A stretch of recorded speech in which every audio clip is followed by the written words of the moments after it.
राम राम दोस्तों। साल का वो टाइम आ गया जब मिडिल क्लास का दर्द उनके सीने से निकलकर सोशल मीडिया पर छलकता दिखता है। अभी 31 जुलाई आखिरी डेट थी पर्सनल इनकम टैक्स भरने की, और मैं एक हफ्ते से देख रहा हूँ कि जो लोग हैं सोशल मीडिया पे लिख रहे हैं, किसी ने 70,000 रुपये टैक्स दिया, किसी ने 1 लाख और किसी ने 2 लाख। बट कहीं ना कहीं सबकी जो पीड़ा है वो एक ही है। ये पीड़ा क्या है, इस पे मैं बात करूँगा और डिटेल में हम बात करने वाले हैं। बट पहले ये जो दर्द है ये क्यों है, इसको एनालाइज करना पड़ेगा। एंड मोर इम्पोर्टेंटली, इस दर्द की दवाई क्या है, इनोवेटिव सॉल्यूशंस पे भी बात करेंगे, जो इस वीडियो का एक्चुअली में मेन पर्पस है। बट यार, सबसे पहले अगर किसी भाई बहन की भड़ास अभी नहीं निकली है टैक्स देने के बाद, तो कमेंट सेक्शन में अभी निकाल लो। तो शुरू करते हैं। सबसे पहले, टैक्स पेयर्स का जो दर्द है, क्या ये जेन्युइन है? 10 साल पहले अगर कोई 2,70,000 रुपये तक कमाता था तो उसका टैक्स ज़ीरो होता था। आज कोई 12,75,000 रुपये तक कमाता है तो उसका टैक्स ज़ीरो है। इसमें जो पहले 80C का जो डिडक्शन होता था, होम लोन इंटरेस्ट का या हेल्थ इंश्योरेंस का डिडक्शन, वो मैं इसमें काउंट नहीं कर रहा हूँ बिकॉज वो ओल्ड रिजीम का था, उसके अलग फ़ायदे थे। सेविंग्स में, इन्वेस्टमेंट में आपको फ़ायदा होता था। जो न्यू रजीम है उसके अपने फ़ायदे हैं, आप अपना पैसा अपने हिसाब से यूज़ कर सकते हो। तो अलग अलग रजीम है। बट अगर हम इफ़ेक्टिवली देखें तो अगर आपकी इनकम, आपकी सैलरी 5 गुना बढ़ी है पिछले 12 साल में, जो मुझे नहीं लगता कि बहुत सारे लोगों की बढ़ी होगी, तो आपकी आज कोई टैक्स लायबिलिटी नहीं बनती है।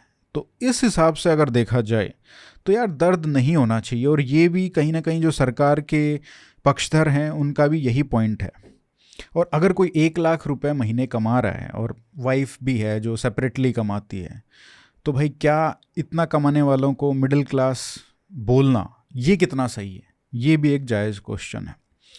तो ये जो पेन पॉइंट है ये कहाँ से आ रहा है? ये जो दर्द है मिडिल क्लास में या जो अपर मिडिल क्लास में टैक्स देने का, ये कहाँ से आ रहा है? अब इस चार्ट को देखो आप। 12 लाख पे कोई टैक्स नहीं है, उसके बाद सीधा जो इफ़ेक्टिव टैक्स रेट है वो 6% जंप कर जाता है। और 20 लाख अगर आपकी तनख्वाह है तो वो सीधा 10% के आसपास जो इफ़ेक्टिव टैक्स रेट है वो चला जाता है। 20 से 30 जाने में वो 10 से सीधा 16% इफ़ेक्टिव टैक्स रेट हो जाता है।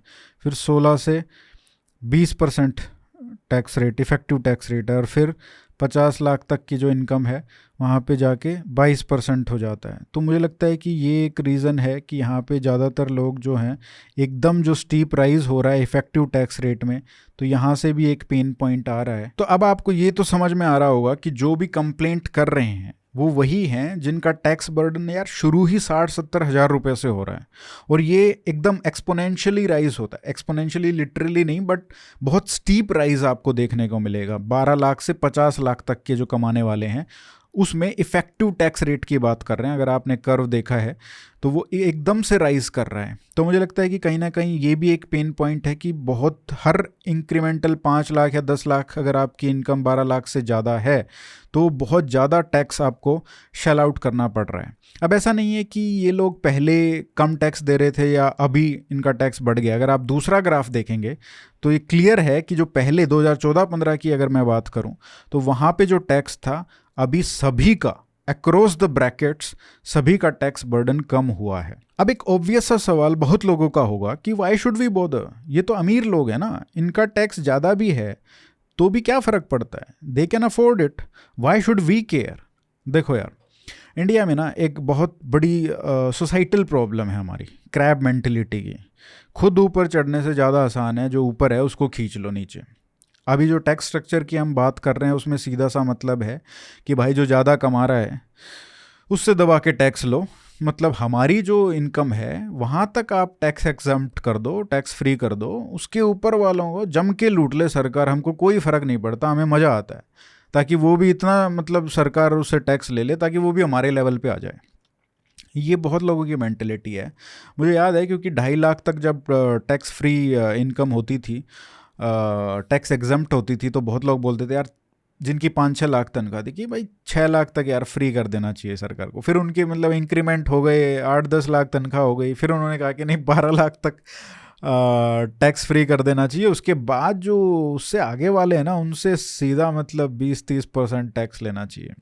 और जो कुछ नहीं कमाता ना इस देश में, उससे बड़ा सोशलिस्ट और कम्युनिस्ट तो आपको मिलेगा ही नहीं भाई किसी कोने में दुनिया के। अब सोशलिज्म कैपिटलिज्म ज़्यादातर लोगों को नहीं समझ में आता है, what is seen what is not seen. लेकिन सोने के अंडे देने वाली मुर्गी की कहानी सबने पढ़ी है। तो ये जो 12 लाख से ऊपर कमाने वाले हैं ना और टैक्स देने वाले हैं, ये एक्चुअली में सोने के अंडे देने वाली मुर्गी हैं। कैसे? 24 lakh crore direct tax collection है देश का, इसमें लगभग 12 lakh crore personal income tax से आता है। कॉरपोरेट टैक्स से 11 लाख करोड़ आ रहा है। मतलब ये जो टैक्स दाता है ना, ये पूरे देश की कंपनी से ज़्यादा टैक्स दे रहे हैं। केंद्र सरकार की सालाना कमाई 34 लाख करोड़ के आसपास है। अब इसका 1/3 से ज़्यादा पैसा सिर्फ इन टैक्स दाताओं की जेब से आ रहा है। अब इस मुर्गी को मारना चाहिए या इसको फलने फूलने देना चाहिए ताकि ये और सोने के अंडे दे? मारने का मतलब है कि टैक्सेस से परेशान होके देश छोड़ के चले जाएंगे ये लोग। हो भी रहा है ना, ये हर साल 2 से 3 हजार करोड़पति देश छोड़कर बाहर सेटल हो रहे हैं। और जितना अमीर आदमी होगा ना, उसके लिए बहुत आसान है बाहर सेटल होना। बतेरे देश हैं जो अमीरों के लिए स्पेशल स्कीम्स निकाल रहे हैं ताकि वो अच्छा टैलेंट दुनिया भर से अट्रैक्ट कर सकें। और ये लोग हैं ही कितने? 8-9 करोड़ लोग हैं जो रिटर्न फाइल करते हैं, उसमें से 5-6 करोड़ लोगों का टैक्स ज़ीरो होता है। तो भारत सरकार की 33% कमाई केवल 2-3 करोड़ लोगों से आ रही है। होपफुली टैक्स दाता की इंपॉर्टेंस तो समझ में आ गई होगी आप सबको। अब अगर इनकी तकलीफ नहीं सुनेंगे यार, तो मुझे लगता है कि देश को लॉन्ग टर्म में ज़रूर तकलीफ हो जाएगी। ये जितने भी लोग कंप्लेंट कर रहे हैं ना सोशल मीडिया पे, इनका बस इतना कहना है कि टैक्स ज़्यादा ले रहे हो, वो ठीक है, वो दर्द है, लेकिन वो सह लेंगे। पर ये बताओ कि हमको मिलता क्या है इतना टैक्स देने के बदले में? किसानों के लिए आप पीएम किसान स्कीम चलाते हो, उनके लिए एमएसपी भी है, गरीब के लिए फ्री राशन है, प्रधानमंत्री आवास योजना है, आयुष्मान भारत है, लाडली बहना है। जो सरकारी कर्मचारी है उसको वर्ल्ड क्लास प्राइवेट हॉस्पिटल्स में भी फ्री इलाज मिलता है, उसकी पेंशन है। उनके बच्चों के लिए केंद्रीय विद्यालय जैसे अच्छे स्कूल्स में कम फीस में पढ़ने की सुविधा है। लेकिन इन सब सुविधाओं को जो टैक्स दाता फंड करता है, उसके लिए कोई स्कीम नहीं है। ना हेल्थ इंश्योरेंस है, ना पेंशन मिलती है। बीमार हो जाओ तो महंगे प्राइवेट हॉस्पिटल्स में जाना पड़ता है। बच्चों को पढ़ाना है तो महंगे प्राइवेट स्कूल्स में उनका सहारा लो। पब्लिक ट्रांसपोर्ट से तंग होके अगर गाड़ी खरीदो तो कार पे रोड टैक्स लगता है, रोड पे टोल टैक्स लगता है, तेल में एथेनॉल है और उस पे भी एक्स्ट्रा इंफ्रासेस देना पड़ता है। डिसेंट हाउसिंग चाहिए तो 3-4 करोड़ से नीचे के फ्लैट्स नहीं मिलते हैं। अगर कुछ फ्री है तो भाई दूषित हवा, बेकार पानी, गंदगी, धूल मिट्टी, ये फ्री है। प्योर देशभक्ति के अलावा क्या ये देश इन लोगों को कोई भी कारण दे रहा है कि वो यहाँ पे रहें? 2 तरह के ब्रेन ट्रेन हैं इस देश में। एक तो जो यंग लोग हैं जो दूसरे देशों के चकाचौंध से प्रभावित हैं, जो बाहर पढ़ने जाना चाहते हैं और जाते हैं और फिर कभी वापस लौट के नहीं आते। इनको रोकना मुझे लगता है कि बहुत मुश्किल है। दूसरे हैं ये हमारे जो टैक्स दाता हैं, जिनको लगता है कि यार वो बहुत आसानी से फर्स्ट वर्ल्ड कंट्री में कहीं सेटल हो सकते हैं और यहाँ से, मैं कहता हूँ यहाँ से बहुत ज़्यादा बेटर जीवन वो जी सकते हैं। पर फिर भी इन्होंने यहाँ पे रहना चुना है, यहाँ रहकर कमाना चुना है और उसमें से भी, उस कमाई में से भी 20 से 30% टैक्स भी दे रहे हैं वो लोग। इनको रोकना मुझे लगता है कि उतना मुश्किल नहीं है। लेकिन फिर भी सबसे ज़्यादा इग्नोर्ड अगर कोई सेगमेंट है इस देश में तो वो यही लोग हैं, क्योंकि ये शायद एक भी ऐसी कोई लोकसभा सीट नहीं है जो किसी पार्टी को जितवा या हरवा सकते हैं। अगर यही 2-3 करोड़ लोग आज 20 करोड़ होते तो बहुत ही अलग बात होती। लेकिन सरकार भी डेढ़ शानी है, ज़्यादातर लोगों के लिए टैक्स फ्री करके आसान रास्ता चुन लिया। कौन मेहनत करे यार सुविधा देने पे, इंसेंटिव स्ट्रक्चर ऐसा खड़ा करने पे कि भाई टैक्स पेयर्स की जो संख्या है घटने की बजाय बढ़े और जो मुफ्तखोरों की संख्या है वो बढ़ने की बजाय घटे। ये तो बहुत मेहनत का काम है ना। सबसे बड़ा चंबा तो मुझे इस बात पे होता है कि कोई सोच ही नहीं रहा है इस बात पे यार। ना नीति आयोग, ना हमारे थिंक टैंक, ना फाइनेंस मिनिस्ट्री में कोई, ना अपोजिशन में कोई, ना इकोनॉमिस्ट, और ना हमारे सो कॉल्ड इन्फ्लुएंसर्स। ये कितनी बड़ी समस्या है और कोई इस पे सोच नहीं रहा है। तो सॉल्यूशन क्या है इसका? टैक्स दाता की जो पीड़ा है वहां से हमको शुरू करना पड़ेगा। जो टैक्स पेयर खुद बोल रहा है वो सुनना पड़ेगा कि भाई वो कह रहा है मुझे मिल क्या रहा है इतना टैक्स देने के बाद।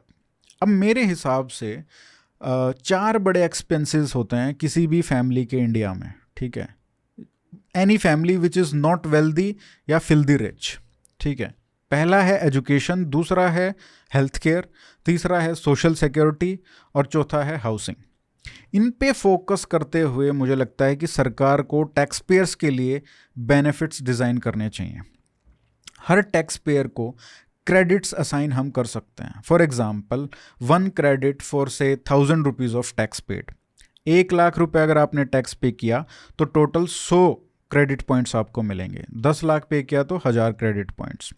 इसको बोल दो भाई कर योगदान क्रेडिट नाम रख दो इसका, KYC। इस सरकार में बहुत एक्रोनियम्स का इम्पोर्टेंस है। अब सबसे पहले हर टैक्स पेयर के बच्चे को केंद्रीय विद्यालय में पढ़ने के लिए एलिजिबल करो। Make him at par with central government's employees kids. ये जो गवर्नमेंट रन स्कूल्स हैं, PM श्री केंद्रीय विद्यालय, इनकी क्वालिटी बहुत अच्छी है compared to many private schools और far better than any government schools which are normally run. तो यहाँ पे जो मिडिल क्लास टैक्स पेयर्स हैं उनको अपने बच्चे वहाँ पे भेजने में कोई दिक्कत नहीं होगी। उनके लिए वहाँ पे रिजर्वेशन होना चाहिए। अगर सीट्स कम हैं तो ओवर एंड अबव इनके लिए सीट्स रिजर्व कर दो। बड़े बड़े शहरों के अलावा कहीं पे इतने टैक्स पेयर्स नहीं हैं कि आपको सीट्स बढ़ाने में कोई दिक्कत होगी। बिल्कुल कोई दिक्कत नहीं होने वाली है। दूसरा, हर टैक्स पेयर की फैमिली को हेल्थ कवरेज मिलना चाहिए जैसे किसी सेंट्रल या स्टेट गवर्नमेंट के एम्प्लॉय को और उसकी फैमिली को मिलता है। अब कुछ लोग बोल सकते हैं यहाँ पे कि कोई 10 लाख रुपए अगर टैक्स दे रहा है तो उसको कैसे सेम बेनिफिट्स हम दे सकते हैं। जो 2 लाख टैक्स दे रहा है उसको भी सेम बेनिफिट्स हेल्थ के, और जो 10 लाख रुपए टैक्स दे रहा है तो भाई पहली बात तो ये है अभी तो किसी को कुछ नहीं मिल रहा ठीक है। और दूसरी बात, आपको पता है सरकारी कर्मचारियों को सरकार कैसे कैटेगराइज करती है? जब प्राइवेट हॉस्पिटल में ये लोग इलाज करवाने जाते हैं, A ग्रेड ऑफिसर्स को प्राइवेट रूम मिलता है, मतलब ऑपरेशन अगर कराया है या एडमिट होना है तो उनको प्राइवेट रूम मिलता है, और C grade, D grade, B grade इनको अलग अलग शेयरिंग टाइप के बेड्स मिलते हैं। तो वैसे ही यहाँ पे भी कर दो, जो 10 लाख टैक्स देता है उसको प्राइवेट रूम दे दो, जो 1 लाख टैक्स पे कर रहा है उसको शेयर्ड रूम दे दो। यहाँ पे भी ऐसी कैटेगरीज बनाई जा सकती हैं। ये एजुकेशन और हेल्थ केयर के ऑप्शन तो हर टैक्स पेयर को देना ही चाहिए। फनी चीज़ पता है क्या है कि हर पर्सनल इनकम टैक्स पेयर को एक एजुकेशन और हेल्थ सेस पे करना पड़ता है, बट वो पैसे उसके ही बच्चों की पढ़ाई और फैमिली की हेल्थ के लिए यूज़ नहीं होता। अब ये बेनिफिट्स अगर टैक्स पेयर्स यूज़ करें तो ठीक है, वरना जो उनके टैक्स क्रेडिट्स हैं वो इकट्ठा होते रहेंगे, एक्यूमुलेट होते रहेंगे हर साल। Now the third, after health care and education, third factor is housing. In credits को टैक्स पेयर्स गवर्नमेंट हाउसिंग खरीदने में यूज़ कर सकते हैं। ये फैसिलिटी होनी चाहिए। दिल्ली में आपको पता है DDA है, हरियाणा में हरियाणा शहरी विकास प्राधिकरण है, मुंबई में महादा है। हर स्टेट में पब्लिक हाउसिंग डेवलप करने वाली सरकारी एजेंसीज हैं जो प्लॉट्स का, जो फ्लैट्स का ऑक्शन करती हैं, जो डेवलप करती हैं। अब इन ऑक्शंस में जो नंबर ऑफ टैक्स क्रेडिट्स हैं उनके आधार पे सबको सॉर्ट कर लो, ठीक है? उनके आधार पे टैक्स पेयर्स को प्रायोरिटी मिलनी चाहिए ऑक्शन में। हर पब्लिक हाउसिंग बनाने वाली जो गवर्नमेंट एजेंसी है उसके द्वारा एक certain percentage of homes tax payers के लिए रिजर्व रखने चाहिए। इसको और फुल प्रूफ बनाने के लिए खरीदने के बजाय हम 99 साल की जो लीज का ऑप्शन है वो भी हम एक्सप्लोर कर सकते हैं, जो सिंगापुर के HDB में है। और रीसेल भी हम रेस्ट्रिक्ट कर सकते हैं कि भाई एक अगर टैक्स पेयर को एक इस स्कीम के तहत अगर कोई फ्लैट लीज पे मिला है या ख़रीदा है उसने, तो वो सिर्फ दूसरे टैक्स पेयर्स को ही वो ट्रांसफ़र कर सकता है, वो बेच सकता है। तो ये भी हम फुल प्रूफ करने के लिए कर सकते हैं, ताकि जो ये इन्वेस्टमेंट और प्रॉफिट का के लिए जो ये खरीद फरोख्त इस मामले में ना हो, जो पूरी रियल एस्टेट मार्केट में इंडिया में होता है। अगर टैक्स पेयर्स इस ऑप्शन को भी यूज़ नहीं करना चाहते तो फोर्थली एंड फाइनली वो अपने क्रेडिट्स को एमरजेंसी ईयर्स या रिटायरमेंट के लिए रख सकते हैं, ताकि जब वो फॉर एग्जांपल उनका ले ऑफ हो जाए, जो बहुत कॉमन होने वाला है, जिस तरीके की इकोनॉमी आज बन रही है, तो आगे जाके ये बहुत कॉमन होगा ले ऑफ। और बहुत लोग कंप्लेंट भी कर रहे हैं कि हमने 5 साल इतना टैक्स दिया और आज हम ले ऑफ हो गए, तो कोई सपोर्ट सिस्टम नहीं है।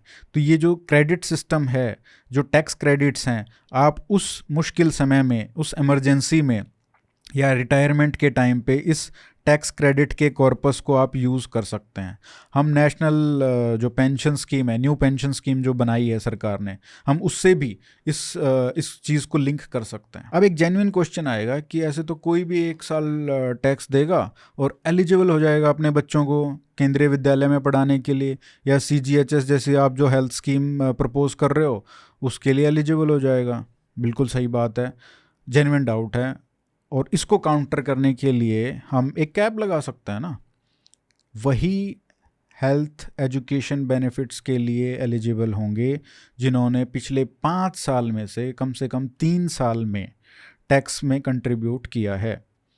और एक मिनिमम क्राइटेरिया, एक थ्रेशोल्ड भी हम ऐड कर सकते हैं कि मिनिमम इतने क्रेडिट्स होने ही चाहिए आपके अकाउंट में, टैक्स क्रेडिट इतने होने ही चाहिए to qualify for all these benefits.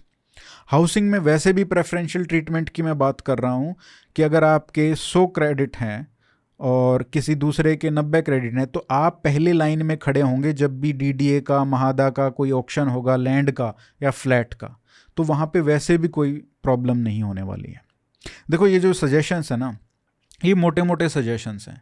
बाहर के देशों में बहुत सारे मॉडल हैं जहाँ से हम सीख सकते हैं। US में FICA टैक्स है, जर्मनी में 9-10 रूल है, सिंगापुर और वियना के पब्लिक हाउसिंग मॉडल्स बहुत फेमस हैं, साउथ कोरिया का यूनिवर्सल हेल्थ केयर का मॉडल है।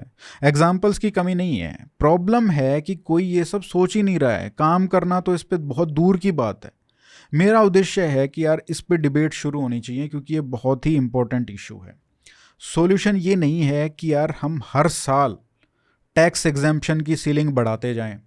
अभी 12 लाख तक टैक्स एग्जेम्प्ट है, वहाँ तक टैक्स नहीं देना पड़ता। अगला इलेक्शन आएगा, इसी को बढ़ा के 15 लाख कर देंगे, उससे अगला आएगा 20 लाख कर देंगे, फिर 24 लाख कर देंगे। टैक्स देने वाले कम हो रहे हैं। मुफ्तखोरी के लिए नई नई स्कीम्स रोज़ सरकार लेके आती है, और जो सिकुड़ता टैक्स बेयर का ये बेस है ना, उस पर और बर्डन आता रहेगा। तो भाई वो क्या करेंगे, वो देश छोड़ के ही भागेगा और क्या करेगा।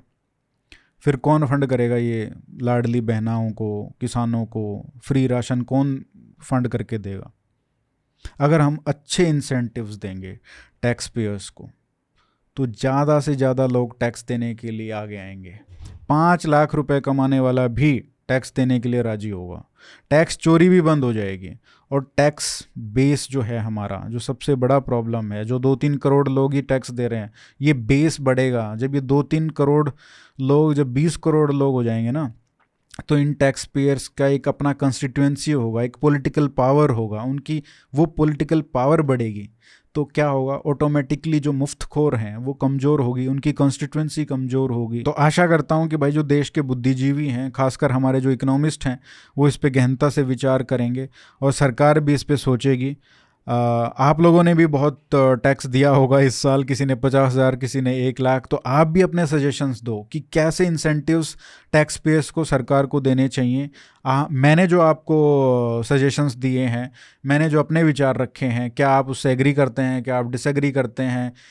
Let's start a debate, let's share all this in our circle, in our social circle, in our friend circle, in our family circles, और एक डिस्कशन स्टार्ट करते हैं यार कि ये होना चाहिए, हमें पता है होना चाहिए। Now let's work on the models, कैसे हम और टैक्स पेयर्स को इंसेंटिवाइज कर सकते हैं, सरकार कैसे कर सकते हैं कि और ज़्यादा से ज़्यादा लोग टैक्स देने के लिए राज़ी हों। ये टैक्स बेस जो है आज 2-3 करोड़ लोगों पे अटका है, ये 20-30 करोड़ लोगों तक कैसे एक्सपेंड हो। तभी मुझे लगता है कि देश जो है वो सही डायरेक्शन में जाएगा। So thank you so much and जय हिंद।